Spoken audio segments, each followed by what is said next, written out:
recorder. And I'm going to Yay!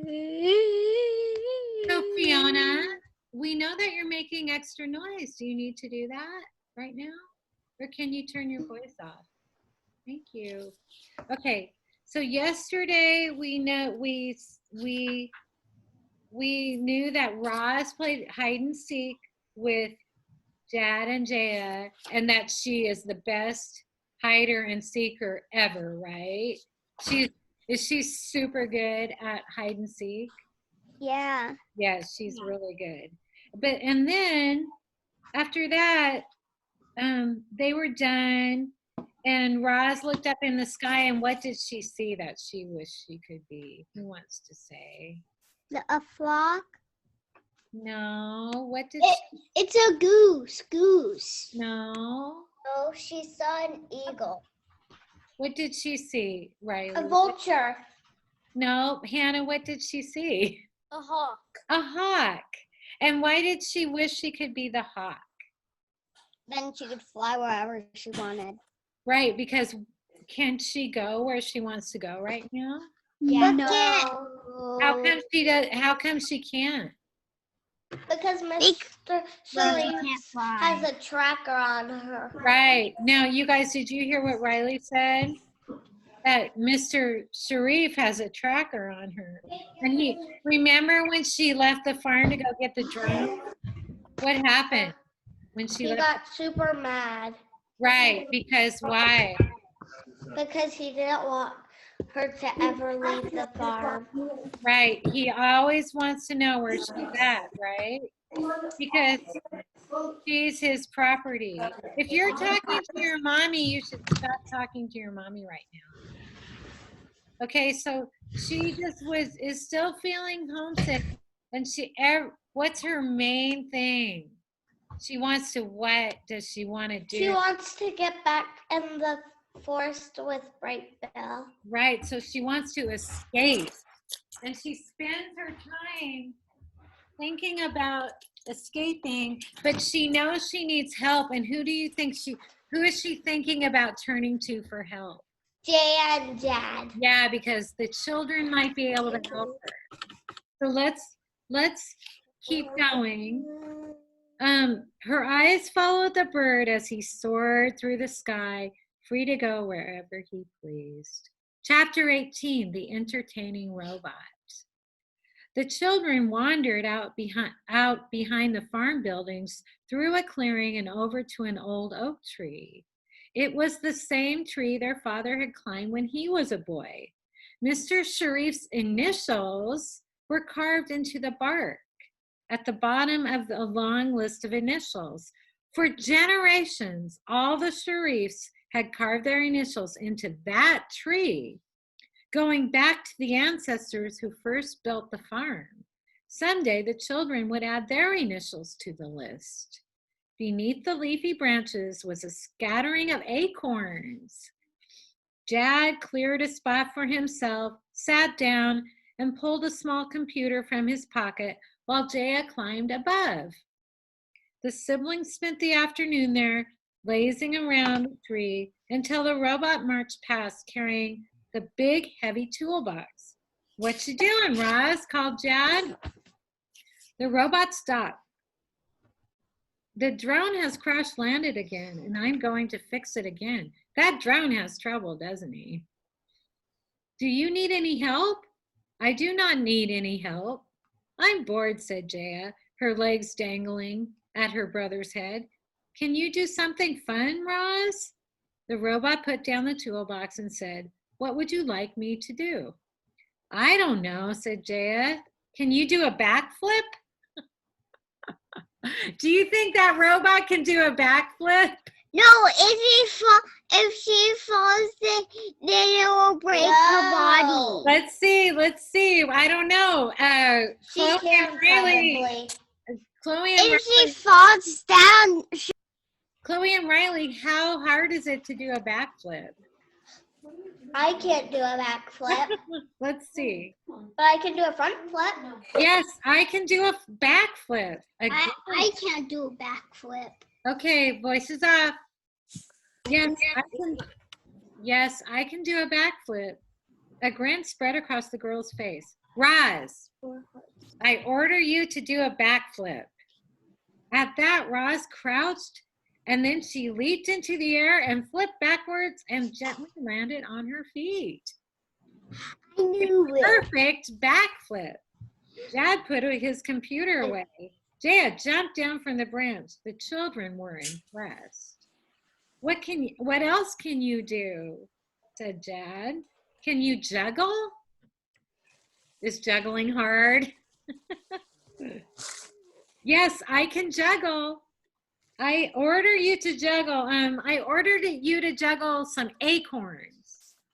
Roz walked up to the tree, picked up 3 large acorns and from the ground and began juggling them in perfect rhythm.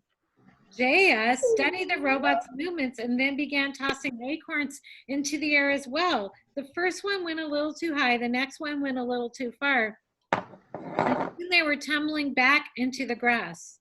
Roz, do you know any jokes?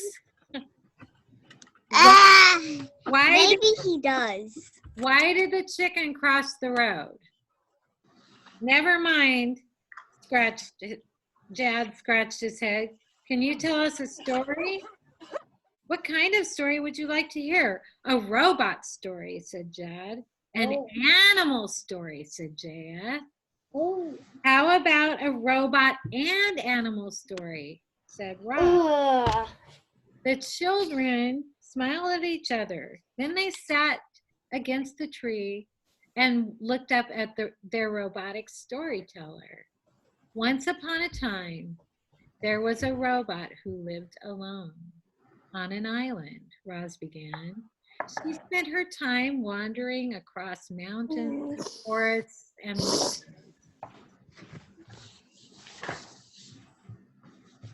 I'm gonna mute you guys. Are you recording this? I am. I wish I didn't have to mute you guys. There we go. Okay. She spent her time wandering across mountains and forests and meadows. And then something terrible happened. Rocks fell and the robot tumbled off a cliff. She survived the fall, but sadly the rocks killed 2 geese and smashed 4 of their eggs. The robot stood there staring at the poor goose family until she heard a tiny voice peeping from somewhere nearby. She followed the peeping voice and discovered a perfect goose egg sunk into the dirt. The robot carefully picked up the egg and carried it away, and when the gosling hatched from the shell, the first thing he saw was the robot looking back. "Mama, Mama," he peeped. The gosling thought the robot was his mother, and from that day on, she was. The robot adopted the gosling as her son, and together they made a funny, little, happy family. The end. You guys know that story, don't you? Yeah. That is Roz. And Roz and Brightbill, right? The children sat there and thought about Roz's strange story. Then they looked at each other and they looked up at her, and here's what they said. What happened next? They want to know. Oh no. Chapter 19, The Storytellers. Roz and the children had a new routine. Several times a week, they'd gather beneath the oak tree, and Roz would tell stories about the robot on the island. The children loved hearing how the robot survived mudslides and bear attacks and harsh winter weather. They loved hearing how she befriended the island animals. But the stories they loved most were about the robot and her son, the goose. He sounded like such a nice goose. Roz told the children story after story after story. What she didn't tell them, what she could not tell them, was that the stories were true and they were about her. The children wanted to get in on the storytelling fun. Jaya told adventure stories about dragons and monsters. And Jad told silly stories about aliens in outer space. But as the children grew more comfortable with Roz, they began talking about their own lives. They talked about growing up way out in the country, and they talked about their schoolmates and their friends and their family. They talked about how their parents used to work together around the farm and how perfect everything was before the accident. In an instant, their lives were changed. Their mother was gone and their father had gotten injured. Mr. Sharif tried to keep the farm going by himself, but there was so much to do and he was so weak now. The farm machines powered along, doing their jobs as usual, but they needed to be maintained and monitored. Eventually, the machines started breaking down and the farm started falling to pieces. The children wondered if life would ever feel normal again. But when did it get better?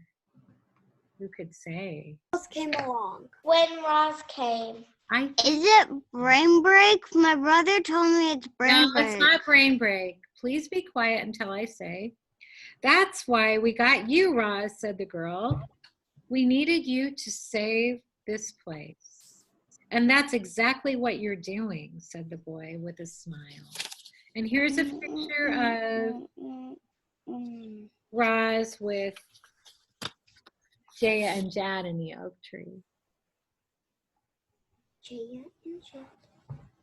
Jaya's at the top of sitting on a branch.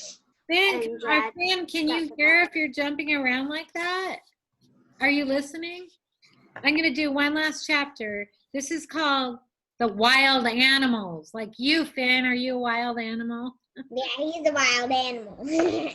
Wildlife can be very good for farmland. Insects pollinate. Oh, here's the, do you guys see the chapter? Do you see that snake? That's probably in the chapter. Yeah, we'll see.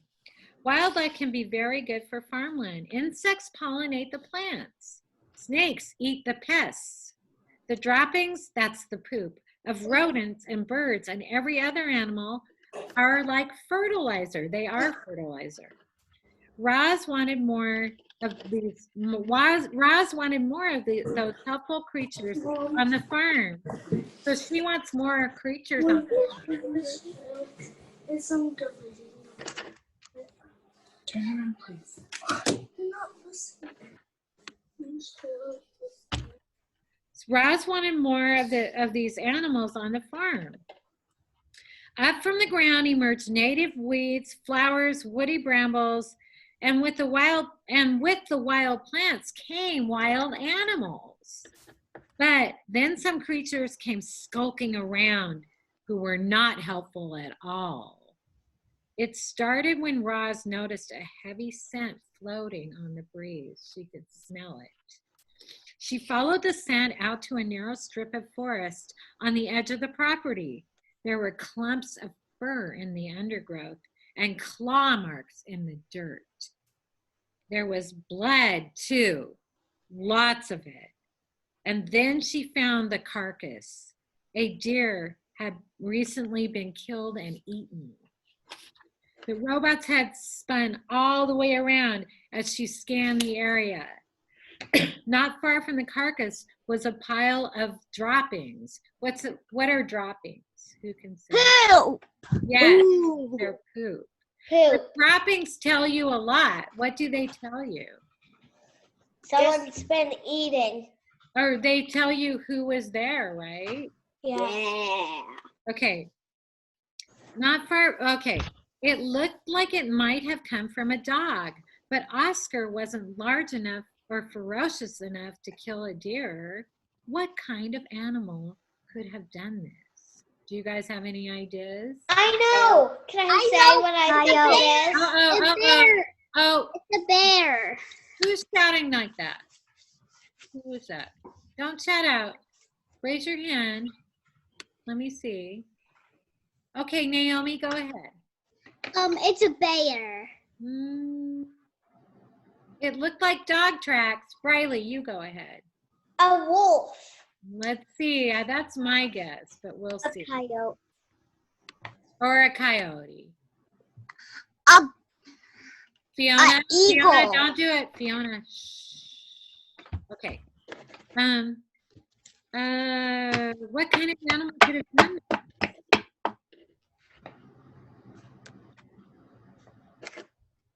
Wait, everybody get quiet, okay? Roz had been standing there at the edge of the property for a while, and she imagined Mr. Sharif in his office, sitting at his computer, eyeing her location on the map. Any minute now, he would hobble out to his truck and come racing down the driveway to check on her. Roz didn't want to upset the man, so she left the carcass where it was and returned to work. But from then on, she kept a careful watch for more signs of trouble. Chapter 21, The Howl. It wasn't long before Roz found more signs of trouble. Furry faces poking out from the bushes. Musty smells lingering in the fields. Silhouettes trotting through the moonlight. And then one night she heard it. The long, menacing howl of the wolf. You guys, can you howl like a wolf? And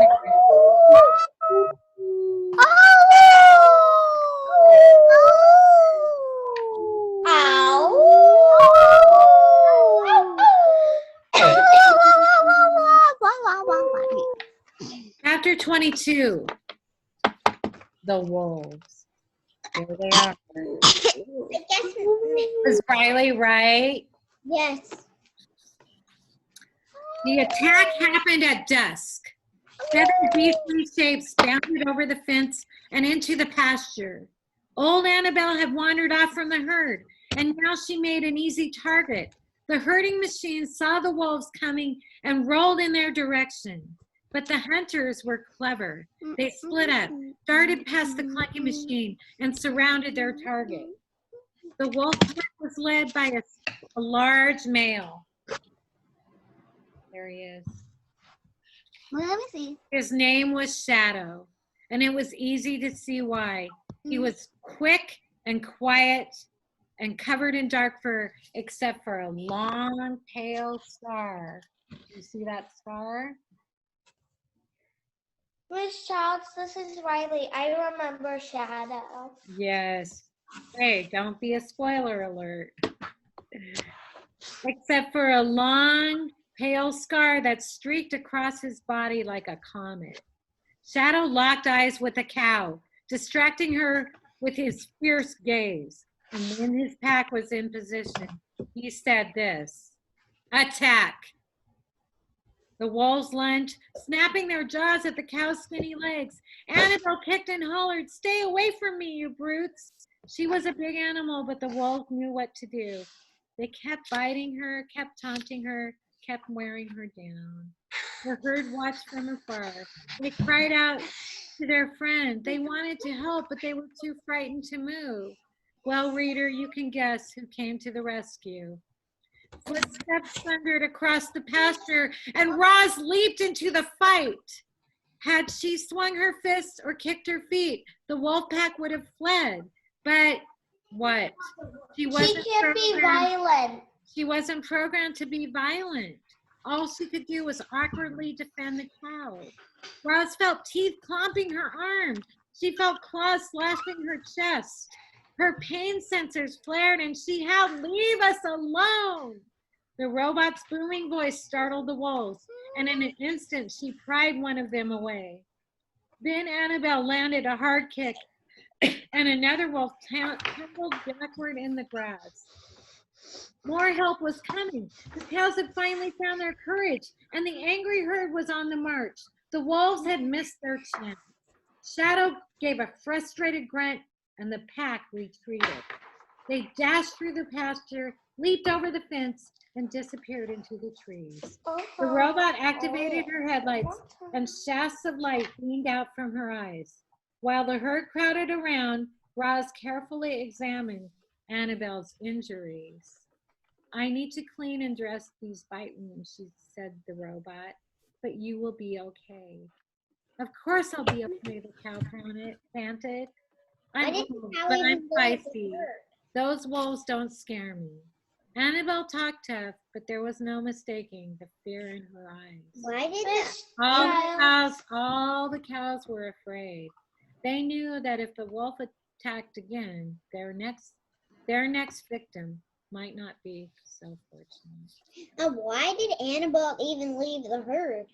I don't know, but aren't you glad Roz rescued her? Yes. So that's it for this week of, what did you guys